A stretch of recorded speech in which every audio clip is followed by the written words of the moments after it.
हर एक चीज पढ़ाई है आपको। अगर आप मोल कॉन्सेप्ट उठा लोगे, वैलेंसी फैक्टर, इक्विवेलेंट वेट अभी रिसेंट में पढ़ा है, एक दिन पढ़ा है ना।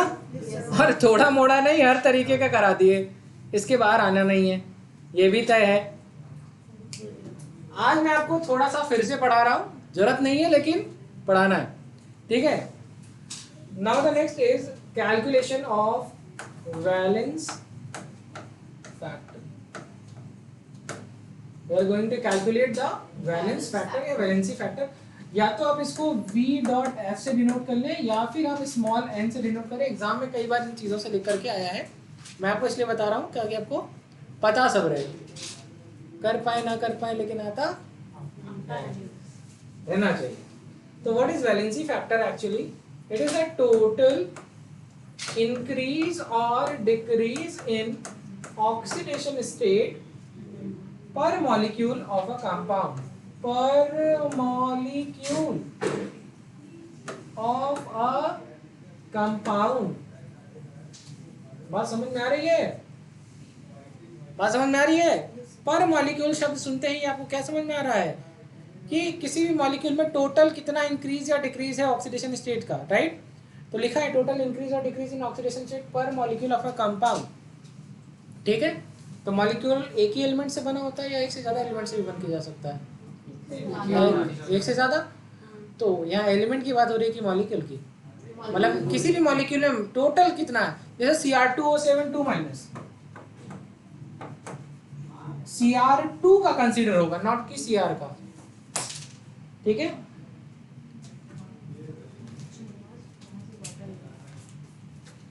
समझ आया? तुमको आया? इंट्रावेनस ले लिए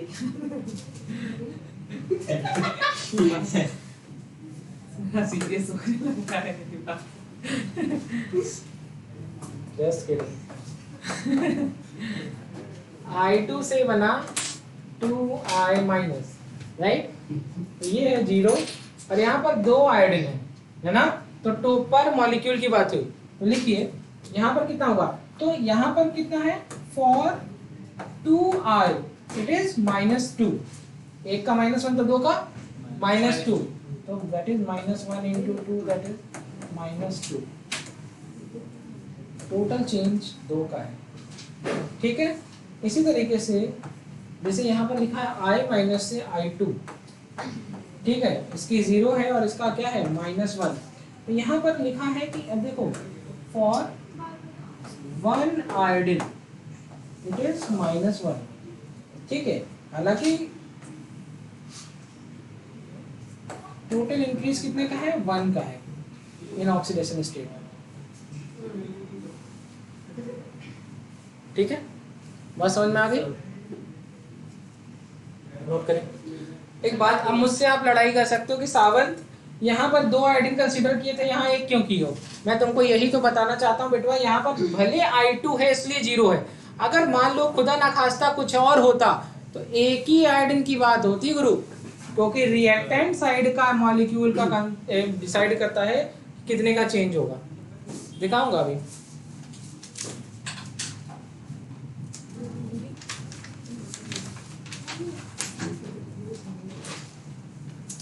ठीक है। दिखाऊं सर? चलो नेक्स्ट लिखिए, लाइक हाफ Cl2 से मैंने बनाया कुछ HCl या कुछ भी, यहाँ पर लिखा है फॉर 2Cl इट इज -2, ठीक है। और यहाँ पर क्या है, फॉर 2 क्लोरीन इट इज 0, ठीक है। तो 0 से ये, तो कितने का डिक्रीज है, 2 का डिक्रीज है। तो चेंज कितना, वैलेंसी फैक्टर क्या हो जाएगा, 2। हाँ, टोटल इंक्रीज और डिक्रीज। इसी तरह से Fe+2 से Fe+3 कितने का इंक्रीज है, तो कहेंगे सर 1 का। तो वैलेंसी फैक्टर क्या हो गया, तो कहेंगे सर 1। नोट करिए।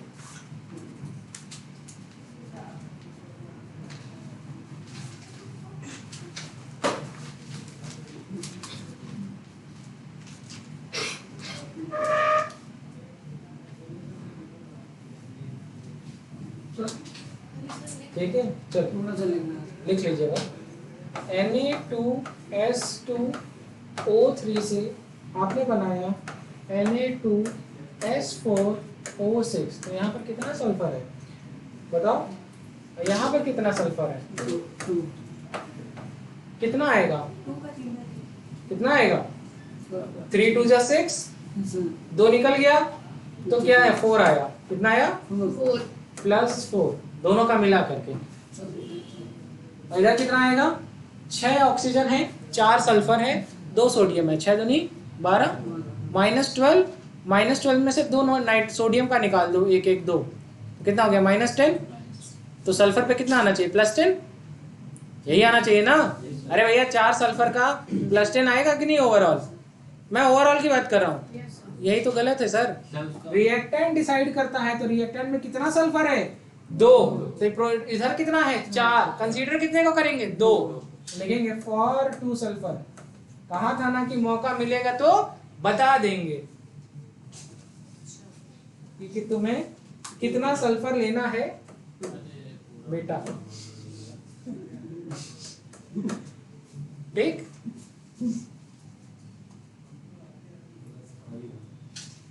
और सर राखी वाखी बनवाए? प्लस कोई खास तो नहीं बांध गया?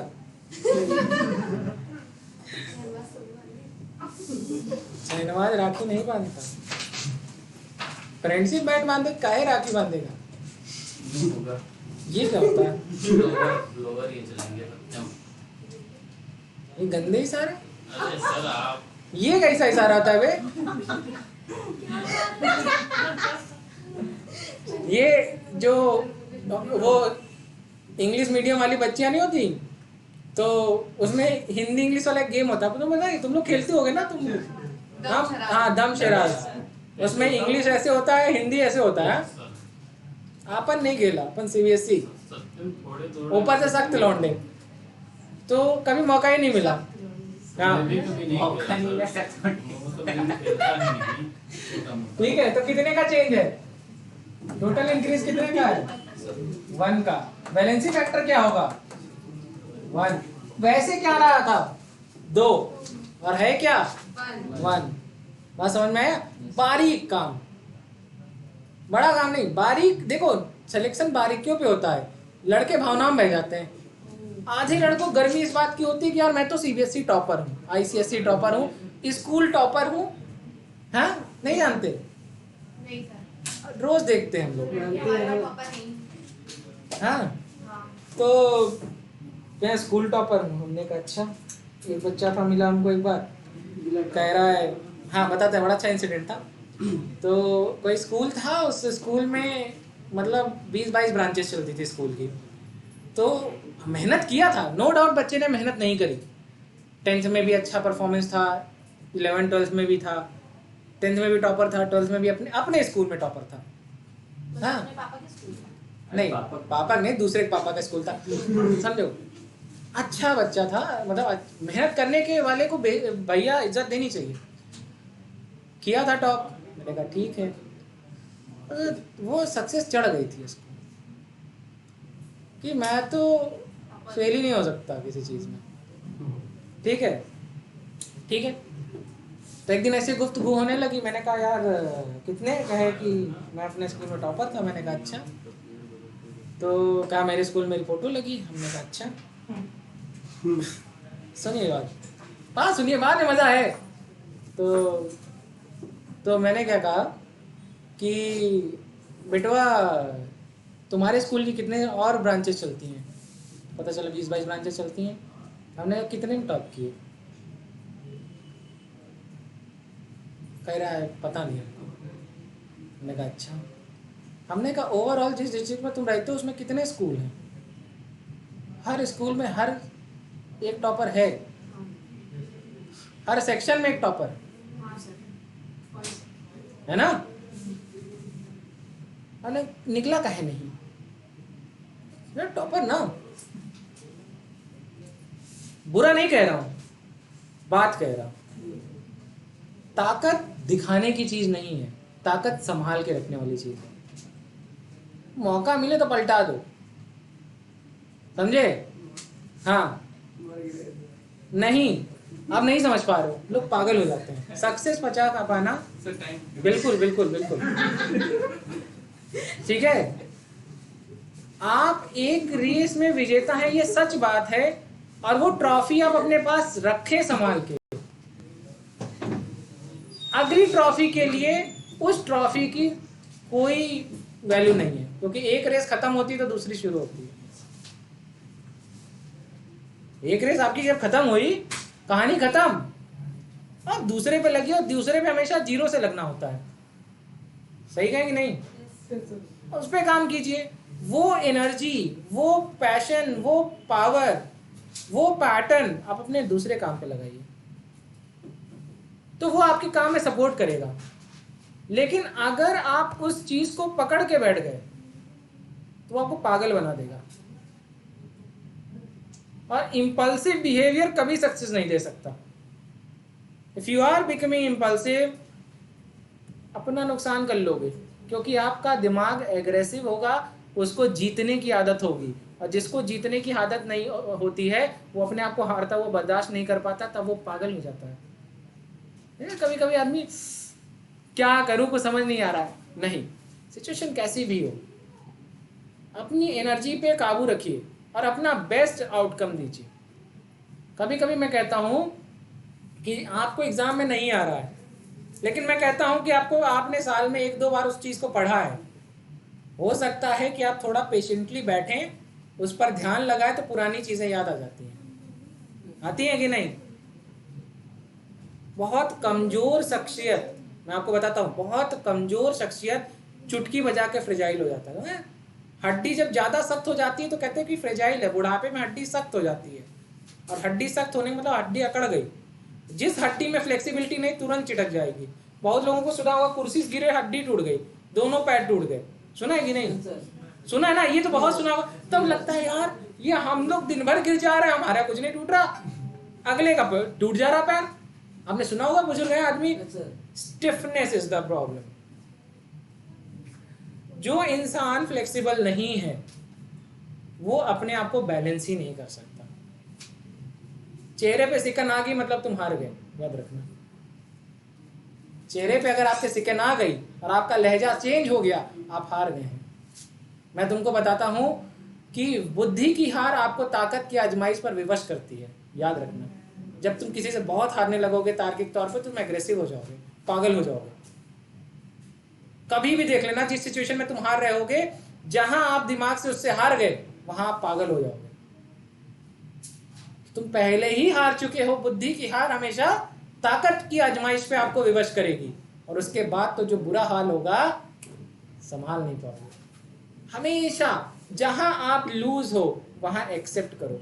सक्सेसफुल इंसान बनना है ना, जिंदगी में हर कोई टॉप नहीं करता है ना, हर कोई टॉपर होता है, लेकिन हर टॉपर तुमको लाइफ में बहुत सक्सेसफुल नहीं दिखेगा। बैलेंस इंसान सक्सेसफुल मिलेगा। किसी में हारो, किसी में जीतो, कहीं पीछे रहो तो कहीं आगे जाओ, ठीक है? जो करने आए हो उस दायरे में अपना एक नाम डाल के जाओ। हारोगे क्या हमेशा, लेकिन क्या हमेशा जीतोगे ही क्या? जिस तरीके से तुम कभी हमेशा हार नहीं सकते, उसी तरीके से तुम हमेशा जीत भी नहीं सकते। लेकिन इन दोनों के बीच में हार के जीतने वाले को बाजीगर कहते हैं। तो बाजीगर बनिए, हारिए लेकिन सीखिए, और जीतिए तो नए तरीके सीखिए अगले काम के लिए। ठीक, चलो पढ़ो। तेरे सर आज आध्यात्मिक क्लास थी क्या? नहीं,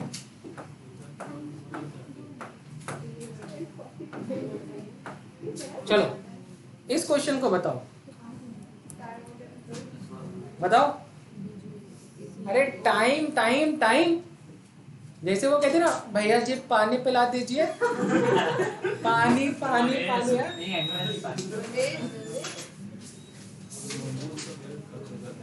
ठीक है, मेरा एक फ्रेंड है, उसकी अभी किसी से दोस्ती टूट गई, उसका नाम महेश था। है सर, तो हम लोग मैं सच बता रहा हूं, आप लोग जानते नहीं है, बच्चे पढ़ने वाले हैं।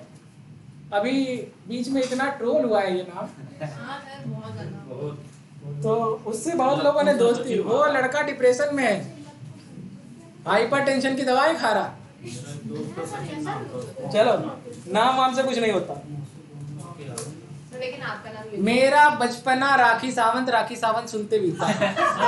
मैं सच बता रहा हूँ, मैं सच बता रहा हूँ, मेरा बचपना, मुझे लोग कितना कुछ कह दिया, अपने को क्या है, लड़की का नाम है राखी सावंत। बहुत बहुत वाहियात। वो बहुत तुम मतलब इतना बुरा सोच नहीं सकती जितना बुरा मैं जिंदगी में झेल के आया हूँ। अरे सर, एक दिन हम आपका लेकिन नाम मैं सच बता रहा हूँ, बिल्कुल बिल्कुल बिल्कुल, अपने को भी, अपन भी कभी कभी सर्च करते हैं तो आगे राखी दीदी का नाम होता है। अरे हाँ, हम कहते सर, उसकी शक्ल भी बहुत बेकार है एकदम। आप समझे मेरी बात। तो मेरा पूरा बचपना इसमें बीता है। अभी बात ना बढ़ो। चलो उनको ज्यादा पता है, बुआ हो क्या तुम उनकी? मैं न्यूज़ देखते हैं। कुछ भी। न्यूज़ में आया था। चलो पढ़ो। अब तो उसको छोड़ दिया था। ठीक है, तो आप मेरी बात समझिए यार, ये सब बहुत छोटी बात है। कोई प्रदर्शन नहीं। भगवान का नाम लगने से आप भगवान नहीं बन जाते। हाँ, तो ये तो यार मामूली इंसान हो यार, इंसान तरह जियो। चलो पढ़ो। चलो अब बात आती है C2O4 2-, कोई बताएगा क्या? कोई बताएगा कितना वैलेंसी फैक्टर होगा इसका? लबीब तुम बता दो, आज मजा आ जाए गुरु। अरे तुम लोग बेइज्जती कराओगे हैं। चलो अभी बताया था कि भैया मॉलिक्यूल में टोटल कितने दिख ही रहा है, 2। इसके ऊपर कितना आ रहा है? 4 दूनी 8, 8 में से 2 घटाया तो कितना है? 1 पे 3, 1 पे 3, 1 पे +3, तो 2 पे +6 आया ना। और यहाँ पर 1 पे +4 आ रहा है, कितने आ रहा है? तो पढ़ाते समय सबसे पहले क्या बोला था सावंत ने? Total increase in oxidation state पर मॉलिक्यूल ऑफ अ कंपाउंड। ठीक है, चलो यहाँ पे लिखोगे, लिखो तो यहाँ पर 2 कार्बन एक मॉलिक्यूल के अंदर, तो फॉर 2 कार्बन इट इज +6। और यहाँ पर 1 कार्बन है, आपने कितना लेना पड़ेगा? 2। यहाँ पर इसको कंसीडर करोगे फॉर 2 कार्बन, 1 पे +4 तो 2 पे कितना, कितने का अंतर? +6 से +8 2, इट्स जस्ट 2, क्योंकि वैलेंसी फैक्टर में कोई साइन नहीं होता guru. Then the valency factor is कितने का है? अबे साइड हो जाएंगे, लिखे कौन है? साइड हो जाएंगे। एक लड़का था बेटा, वो हमसे को बार बार बोलता था साइड हो जाएंगे। अभी 5 साल हो गए तैयारी कर रहा। एक से ज्यादा हम ट्राई नहीं करते सर, ये थोड़ा इधर कर दीजिए। ठीक है, नोट करिए। आप लोग बहुत तेज हैं भाई, क्यों? सर बस आप बोलते हैं। चले मेरे ही असली है। आगे बढ़े। 1 मिनट सर। सर बढ़ जाएंगे। सर पिछले साल में तो राकेश था, वापस दिन पूरे ही कहता है कि सर साइड हो जाइए। कौन बेटा? राकेश हाँ, वो पढ़ता कम था, लिखता ज्यादा था। साजन भैया। चले आगे बढ़े बेटा। यहाँ पर 1 कार्बन दिख रहा है तुमको? अच्छा, तो इस मॉलिक्यूल में कितने कार्बन है बताओ? इस मॉलिक्यूल में गुरु जब 2 है तो इधर कितने चाहिए होंगे पर मॉलिक्यूल? इधर 2 है ना, तो इधर भी कितने के लिए बात करोगे? 2 के लिए।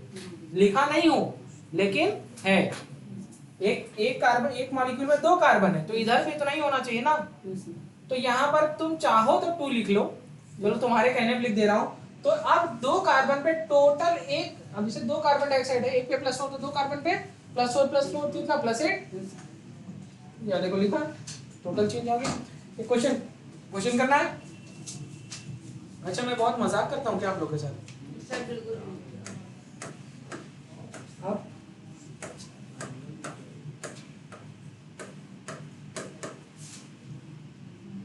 ठीक है, चलो इसके ऊपर आ गया -2, तो इसके ऊपर कितना आएगा? +2। और एक सल्फेट में कितना? एक सल्फर में कितना? +6। 3 सल्फर है, चलो 1 का लिख दे रहा हूं। और यहाँ पर आयरन पे कितना आएगा? +3। कितना आएगा? दिख रहा है कि नहीं दिख रहा है? जिसको नहीं दिख रहा वो पूछेगा तभी बताऊंगा, क्योंकि ये सब चीजें मैंने ऑलरेडी बता रखी है। समझ में आ रहा है ना? ठीक है, चलिए वैलेंसी फैक्टर देखते हैं। अब इस यहां पर सल्फर का देखिए, ठीक है। अच्छा यहाँ पर कितना सल्फर है? 3। 6 कहां से हो गया बेटा? इसका मल्टीप्लाई करोगे कितना आएगा? 3। यहाँ कितना सल्फर है? तो हमेशा रिएक्टेंट साइड को ही मानते हैं, तो यहाँ पर क्या लिखेंगे? फॉर, ये फॉर नहीं लग रहा है ना, फॉर 1 सल्फर कितना आएगा? -2। और यहाँ पर 3 सल्फर है, एक सल्फर का कितना आएगा? +6। एक सल्फर का कितना आएगा? तो यहाँ पर कितना लेंगे? फॉर 1 सल्फर कितना आएगा? +6। तो -2 से +6 कितना इंक्रीज है? 8। कितने का इंक्रीज है? 8 का इंक्रीज है। तो इसकी वजह इसका वैलेंसी फैक्टर क्या हो जाएगा? 8। ठीक, चलिए अब बात आती है दूसरी। अब बात आती है दूसरी, लिखा जरूर है लेकिन आंसर गलत है। क्यों? कैसे? क्यों नहीं हो सकती? क्योंकि 6 इसकी तो उससे भी ज्यादा आने वाली है, 8 नहीं हो सकती। सल्फर का, लेकिन सर 8 नहीं हो सुनो बात सुनो, रीजन क्या है। यहाँ पर आयरन को देखो, +2, यहाँ 2 आयरन है, 2 आयरन का कितना होगा? +6 कितना होगा? और यहाँ पर एक आयरन का कितना है? +2। तो यहाँ पर 2 कंसीडर करेंगे कि 1। तो ये क्या है? क्या होगा ये? कितने का चेंज? 1 का +1। तो एक बात हुई थी कि टोटल इंक्रीज और टोटल डिक्रीज। क्या बात हुई थी? टोटल इंक्रीज या टोटल डिक्रीज। चलो अब एक और देख लो, यहाँ पर एक आयरन एक सल्फर ना, यहाँ पर भी एक आयरन एक सल्फर कंसीडर हो गया ना। यहाँ पर कितने का इंक्रीज है? 1 का। और यहाँ कितने का इंक्रीज है? 8 का। तो वैलेंसी फैक्टर हो जाएगा 8 + 1 इट इज 9। पढ़ाना जरूरी है, ठीक, नोट करो 9। एग्जैक्टली। अब बात आती है कि सीबीएसई टॉपर आईसीएसई टॉपर नहीं बता पाएगा गुरु ये बारीक बात, बोर्ड में इतना नहीं आता। आई एम नॉट एंग्री बेटा, actually I am very calm. नहीं, देखो एक बात बताएं, अगर आपको जज करना है कि सावन सर गुस्से में, तो सावन सर का कान बहुत गर्म हो जाता है गुस्से में, कभी देखना। अपने कान का टेम्परेचर दिख जाता है रेड एकदम। मेरा कान गोरा है, बाकी सब काला हो। हाँ, भगवान 2 कलर बनाए, चितकबरा है। चले चले, अब बात आती है CrI3। क्या? CrI3। और ये टूटता है आपका iO4- प्लस Cr2O7 2-। बता दें आंसर, बता दें।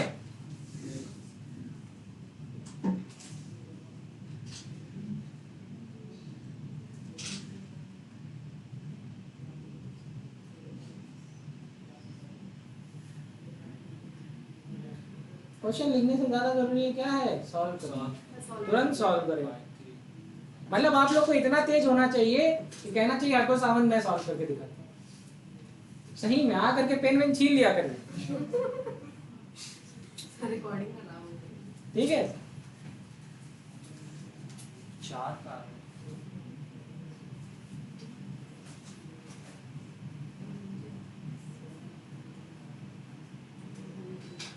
डन। सर 8 का कितना आंसर आ रहा है? आपकी सोच से ज्यादा है आंसर। इट्स नॉट आई, मुझे वैलेंसी फैक्टर चाहिए सर। आई और ये वो नहीं।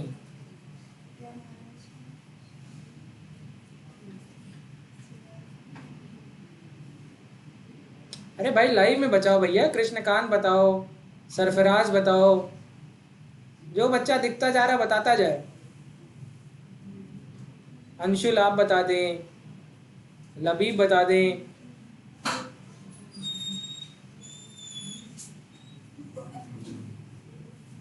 क्वेश्चन देख के अच्छे चुप निकल जाती।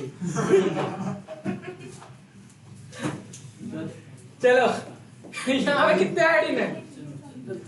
For 3 iodine, for 3 iodine. यहाँ कितना आयोडीन है? कितना रखेंगे? 3। चलो एक बात तो समझ में आ गई। फॉर 3 आयोडीन यहाँ भी कंसिडर करेंगे।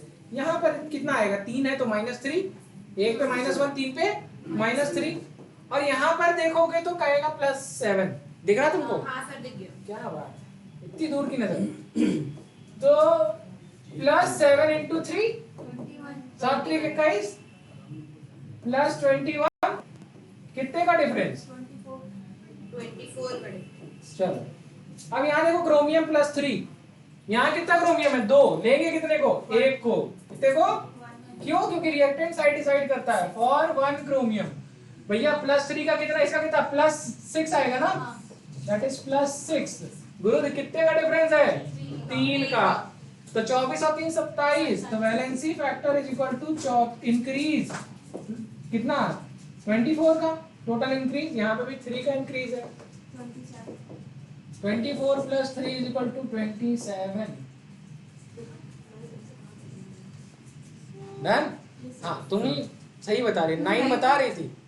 नहीं, उसके बाद मैंने से कहा था कि 27 भी हो सकता है। अच्छा मैंने ठीक तुक्का है। लगाया था। डन? काश तुम बेटा सच बोलती। N2 से अमोनिया। चलो सॉल्व करो।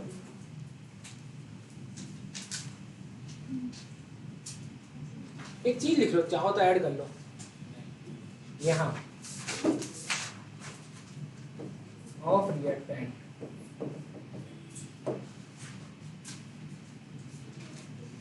चलो सॉल्व करो।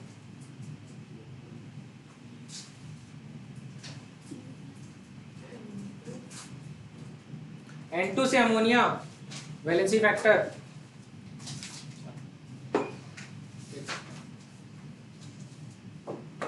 पता है क्या है? कितनों के आंसर गलत हो जा रहे हैं बार बार, हो रहे हैं ना? रीजन क्या है पता है?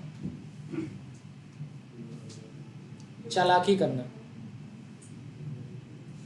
क्या चालाकी पता है? सॉल्व नहीं। जिस चीज को पेपर में नहीं लिख सकते उसको कभी मत बताएं। आप आंसर इस तरीके से कर रहे हैं कि सावन सर बन रहे हैं। सावन सर नहीं है, आप अपना पोटेंशियल देखिए। आपको क्वेश्चन आता है लेकिन आपको टाइम ज्यादा लगेगा क्योंकि आप हर स्टेप को लिखोगे। अपन 7-8 साल से पढ़ा रहे हैं, बात समझिए। अपने काम पर विश्वास कीजिए, अपनी स्पीड पर विश्वास कीजिए, आंसर आएगा। दिखाता हूं उसी तरीके से। पहले ऑक्सीडेशन स्टेट तो निकालो नाइट्रोजन का। 2 आ रहा है। +3 कितना आएगा? +3 इसका कितना है? 0। एक नाइट्रोजन की 2 नाइट्रोजन। तो इसका क्या जाएगा? +6 यहाँ पे फॉर 2 नाइट्रोजन कितना हो जाएगा? +6 +3 × 2 दैट इज +6। कितने का चेंज? 6 का। यहाँ पे बना देता हूँ, यहाँ पे ज्यादा अच्छा आएगा। 6 का। तो वैलेंसी फैक्टर कितना हो गया? कहाँ लिख दिया? लिख दो। अब जिस बच्चे ने 2 आंसर बताया था वो अपनी कॉपी देखे और पहले देखे कि अमोनिया में नाइट्रोजन का उसने ऑक्सीडेशन स्टेट निकाला था कि नहीं। इंशाल्लाह। दिखाओ दिखाओ। इधर देखिए, मैं आपको दिखाता हूँ कि रीजन क्या है। आप देखना, ये इनकी कॉपी है, ये है हीरो। रीजन क्या है, आप क्यों नहीं कर पाते हैं, आपके पीछे का कारण बताता हूँ। ये देखिए N2 देखिए, इनको ये तक नहीं पता है कि N2 की ऑक्सीडेशन स्टेट क्या है, 0 होनी चाहिए। नाइट्रोजन की इन्होंने N+3 लिखा है। +3 हुआ कि क्या होगा? हाँ ऐसे सॉल्व होगा। आपको यहाँ पर कितना निकालना चाहिए था? तो आप तेज बनना चाह रहे हैं। क्या बनना चाह रहे हैं? ऐसा हर बच्चे ने किया है गलत बताने वाला। ये मैं गलत आपको नहीं इंडिकेट कर रहा हूँ, ये मैं आपको एक्चुअल प्रॉब्लम बता रहा हूँ कि आप कर क्या रहे हो। अपनी स्पीड पे काम करिए, अपने तेज से नहीं, एक्यूरेसी इज इंपॉर्टेंट। आज आप बिल्डअप करेंगे, कल तेज हो जाएंगे। यार एक बात बताओ, जब मैं ऐसे क्वेश्चन पहले करता हूँ तो इतनी तेज बताता हूँ क्या? पहले ए फॉर एप्पल ऐसे बताता था क्या? बचपन में पता नहीं कितनी मुश्किल से ए फॉर एप्पल याद हुआ होगा। आज पूरा सेंटेंस तुरंत इतना आदमी सोचता नहीं जितना तुम एप्पल लिख लेते हो।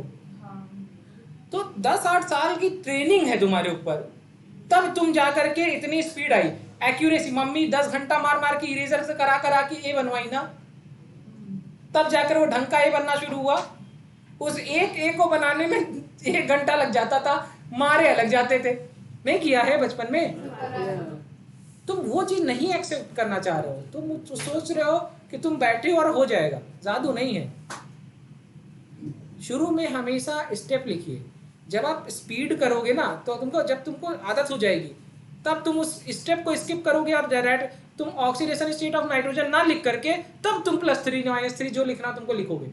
लेकिन पहले लिखो oxidation state of nitrogen +3 into oxidation state of hydrogen is equal to 0। अब हाइड्रोजन की नॉन मेटल के साथ हमेशा निगेटिव होती है, -1 होती है, तो 3 इंटू -1 यही तो है, ऐसे ही तो है। +1, सॉरी माफ करना, 3 इंटू +1 प्लस इधर नाइट्रोजन, जब 3 को उधर ले जाओगे तो -3 हो जाएगा। आपने देखिए 3 लिख दिया है ना। चले चले चले, हाँ होपलेस मत हो जाइए। प्यार है, ये मेरा प्यार है आप लोग के प्रति, विश्वास मानिए। अमोनिया से नाइट्रोजन,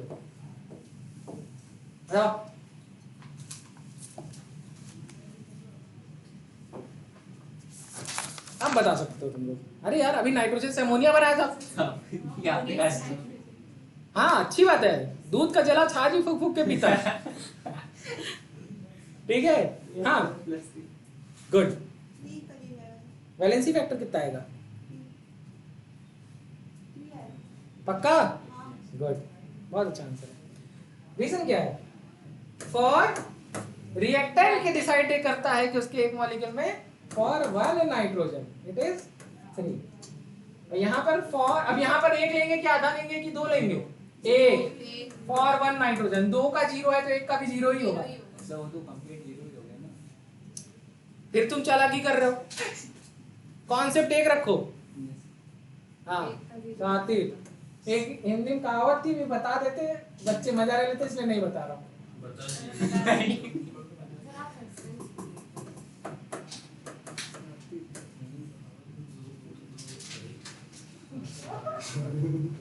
गधे, वो कहावत नहीं है। द कहावत इज ज्यादा शयाना, पता है कि नहीं? ये मत सुनो तो। नहीं यार, बता दो अपने आप ही, अब गूगल पे सर्च करो। चलो, NO3- से आपने बनाना है अमोनिया। अपने को क्या, अपने को वैलेंसी फैक्टर निकालना है। पानी तो बेटा क्वेश्चन देख के निकलेगा। सॉल्व करो।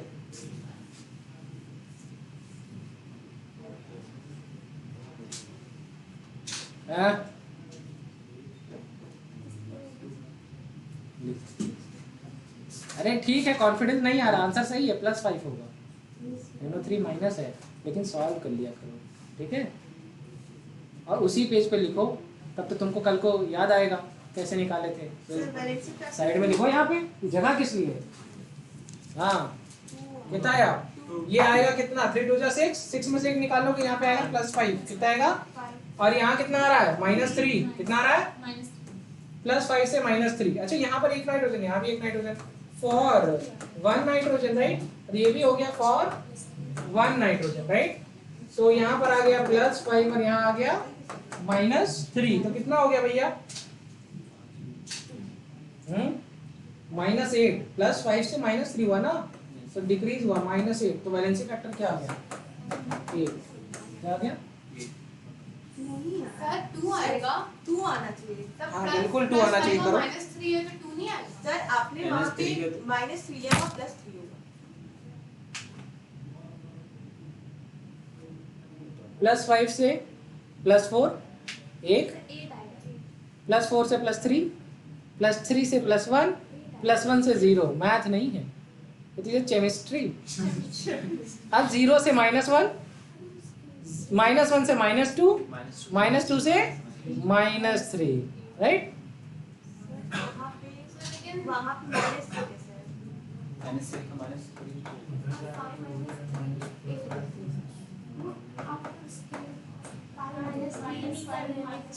कैसे है? सर ये नहीं पूछ रही हूँ मैं। देखते रहिए।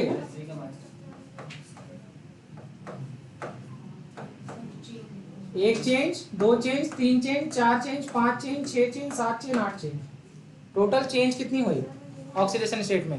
उसमें -3 कैसा है वो पूछ रहे हैं। -3 हाइड्रोजन का दूसरी तरफ है -1 हाइड्रोजन जब कभी भी नॉन मेटल से लगता है तो +1 होता है उसमें। हमेशा +1 ऑक्सीडेशन स्टेट है। मेटल के साथ लगता है तो -1 हाइड्राइड बनाता है, मेटल के साथ हाइड्राइड बनाता है।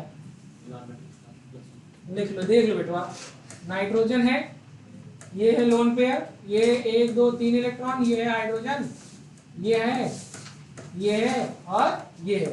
चलो इधर देखो, पीरियोडिक टेबल में हाइड्रोजन यहाँ कहीं नाइट्रोजन है, कौन more electronegative? Nitrogen is more electronegative atom and hydrogen is less electronegative atom. Electron किसकी तरफ शिफ्ट होगा? इधर की तरफ। तो इसके ऊपर क्या डेवलप होगा? Partial positive. तो इसके ऊपर क्या आएगा? Partial negative, partial negative, partial negative, partial positive, partial positive. Nitrogen के ऊपर कितना नेगेटिव चार्ज डेवलप हुआ? 3 नेगेटिव चार्ज। कितना? 3। और सर तो आपको ऊपर NH3 जो उसमें +3 क्यों लिया? कहाँ लिया है +3? मैंने 3 लिखा, मैंने तो कुछ लिखा भी नहीं अपने ने। नो, मैं चेंज की बात कर रहा ना, अपन स्पीड में। वही कंफ्यूज हो गए थे ना। अपने कॉन्सेप्ट को पकड़ के बैठे हैं।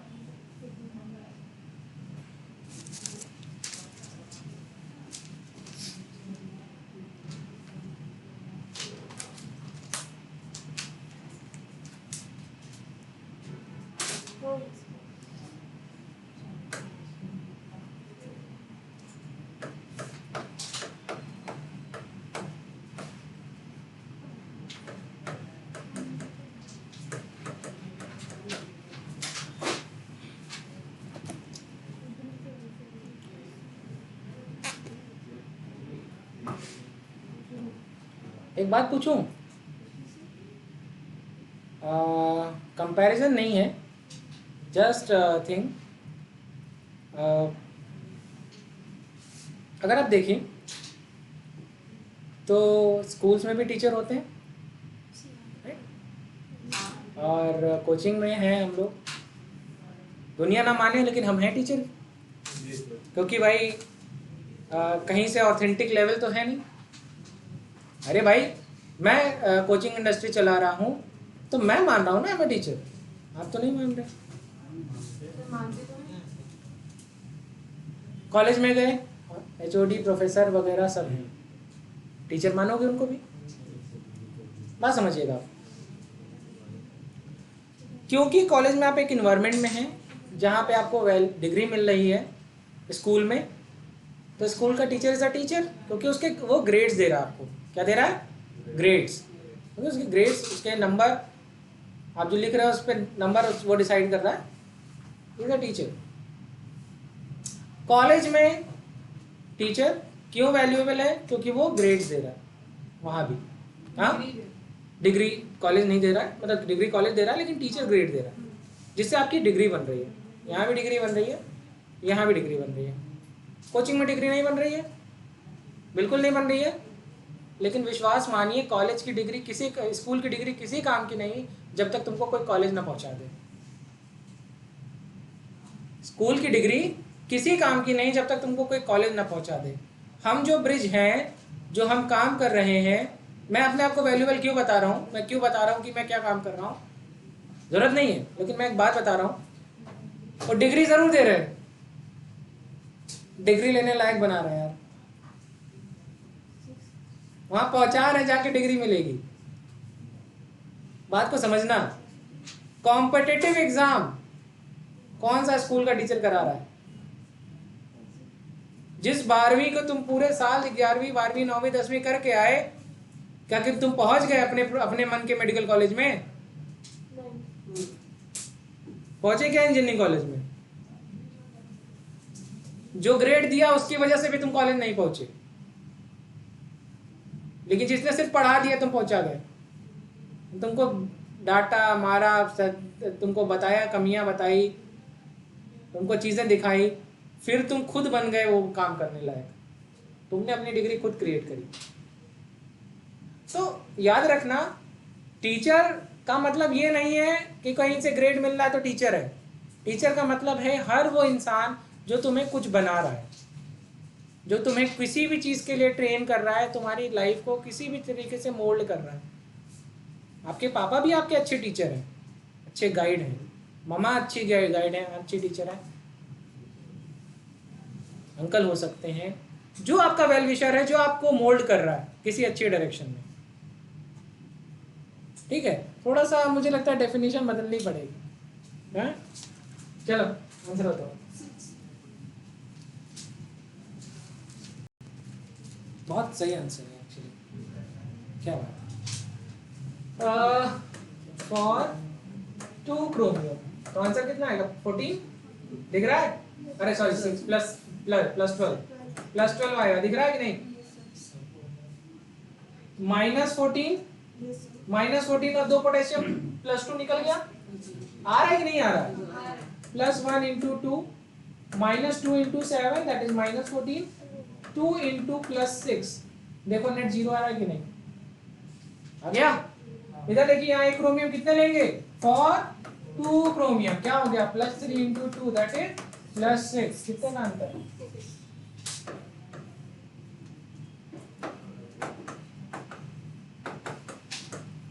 आ गया? ठीक है, चलो एक क्वेश्चन हम लोग ने किया है इक्विवेलेंट वेट निकालते समय पोटेशियम परमैंगनेट के बारे में। KMnO4 कन्वर्ट होता था K2MnO4, Mn+2, Mn+3, right? Getting alkaline medium में, न्यूट्रल मीडियम में, एसिडिक मीडियम में अलग अलग ऑक्सीडेशन स्टेट का चेंज आ रहा था। याद आ रहा है कुछ? याद आया? 3 मीडियम में पढ़ाया था, एसिडिक, एल्कलाइन और न्यूट्रल। ठीक है, तीनों में अलग अलग वैलेंसी फैक्टर आया था। आज दिखा दे रहा हूँ, लिख दे रहा हूँ खाली, आप लोग जाकर के वो सेशन देख लेना, आपको आ जाएगा। तो बेसिक मीडियम, न्यूट्रल मीडियम और एसिडिक मीडियम, यहाँ पर वैलेंसी फैक्टर लिख दे रहा हूँ मैं। तो अलग अलग मीडियम में, बेसिक मीडियम में वैलेंसी फैक्टर आता है 1, न्यूट्रल में आता है 3 और एसिडिक मीडियम में आता है 5। रीजन क्या है? यहाँ पर आपको ये +7 दिख रहा है कि नहीं? माफ कीजिएगा, ये टूट रहा है Mn+2 में, यहाँ पर ये है MnO2 बनाता है +4 और यहाँ पर बनाता है K2MnO4। This is potassium magnet.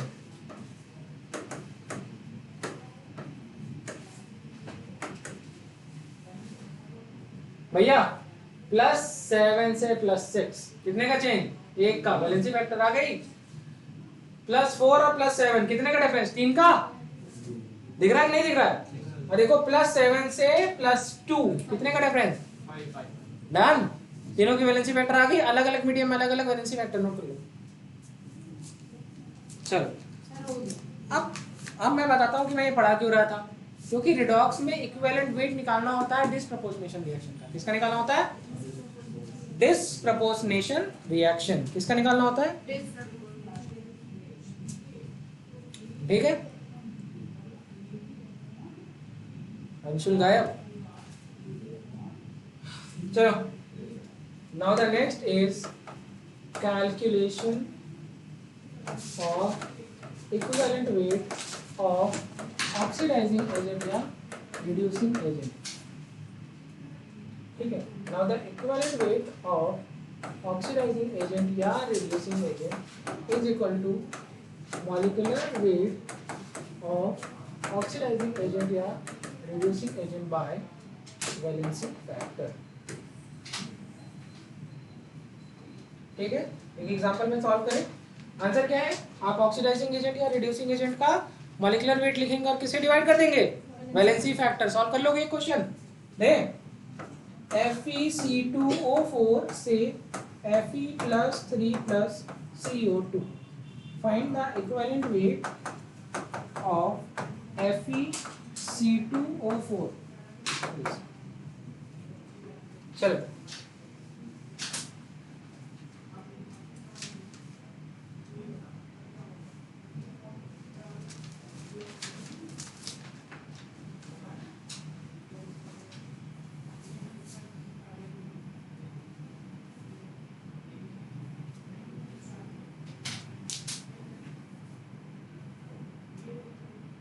Answer बताइए।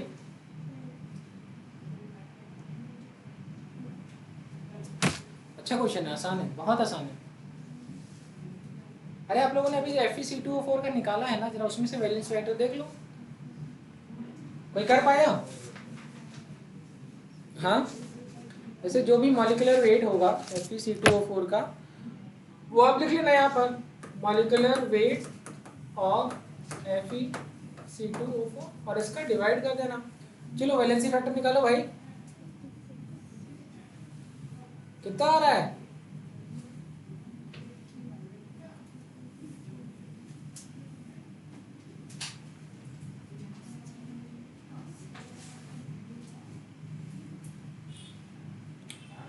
बोलिए।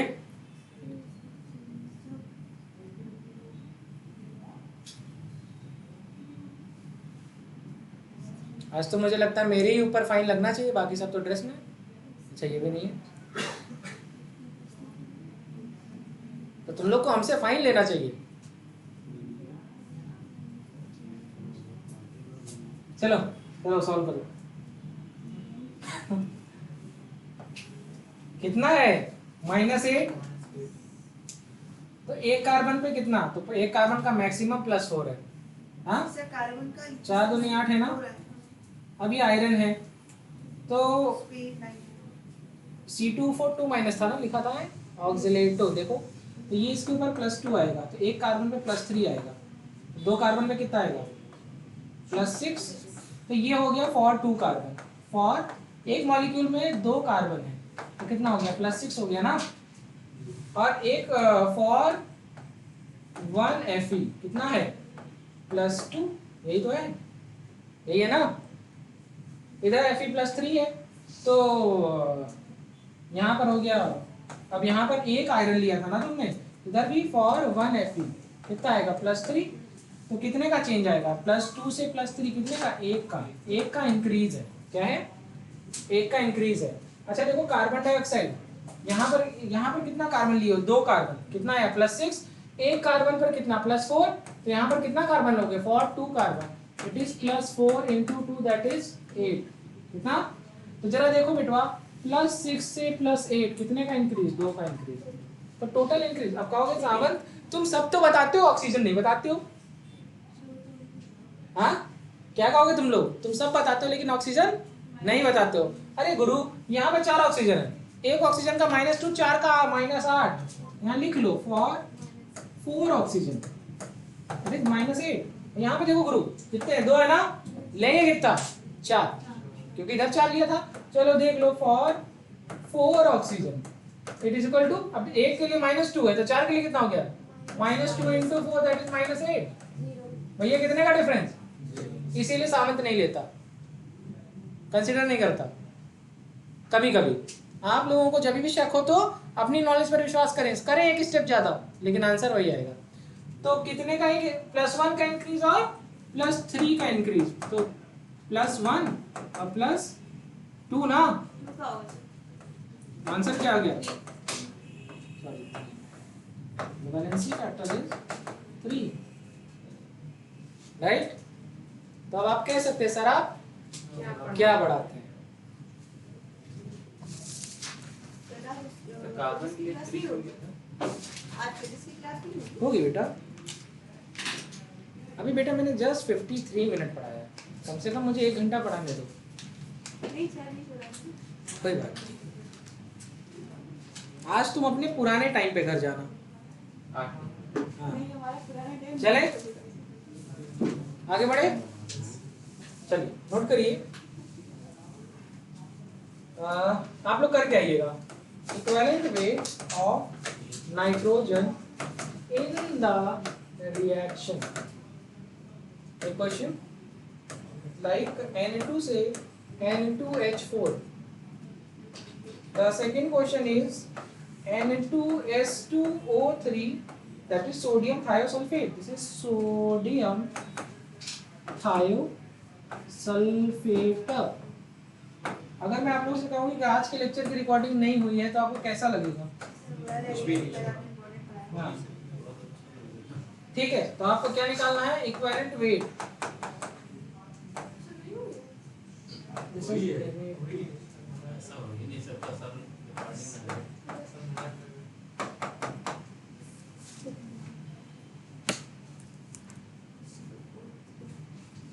सच।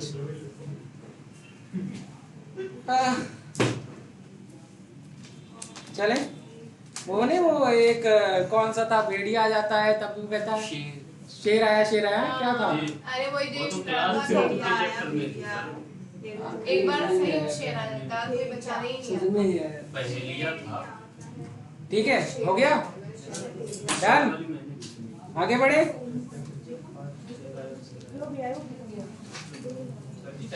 डन सर, मैं तो छोड़ दिया, आपका इंतजार करना बच्चे। तो आपको इस वक्त ये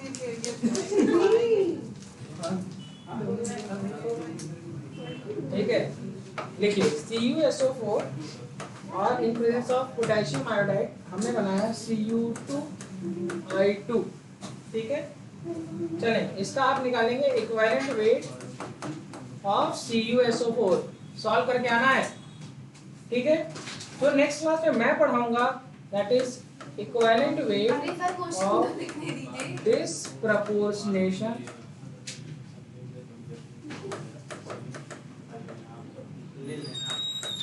प्रशांत सर क्लास देना हो तो दे सकते हैं। नहीं पढ़ाएंगे भैया। ठीक है, equivalent weight of disproportionation reaction बहुत अच्छा टॉपिक है। अब तक जितना पढ़ाया है उससे क्वेश्चन आए ना आए, इससे आएगा। सच बता रहा हूं, जितना अब तक पढ़े उससे क्वेश्चन आए ना आए, बिल्कुल नहीं पढ़ाना चाहिए था ना, नोट करिए, कर लिया। जरूरी था। ठीक है, तो सबसे इंपॉर्टेंट पार्ट है डिस्प्रपोर्शनेशन रिएक्शन, इसका क्वेश्चन जरूर करिएगा। ठीक है, इसके बाद हम बताएंगे आपको कि किस तरीके से किसी का मॉलिक्यूलर फॉर्मूला, क्या डिटर्मिनेशन ऑफ मॉलिक्यूलर फॉर्मूला सिखा दिया determination of molecular formula of a compound सिखाया मैंने? नहीं सिखाया। चलो चैप्टर खत्म हो चुका है। ये सिर्फ मैं आपको एक दो चीजें हैं जो मैं आपको बताना चाहता हूँ, जैसे एवरेज ऑक्सीडेशन स्टेट। ठीक है, चलिए नेक्स्ट क्लास में मिलेंगे। Thank you, bye bye. Bye sir. Bye.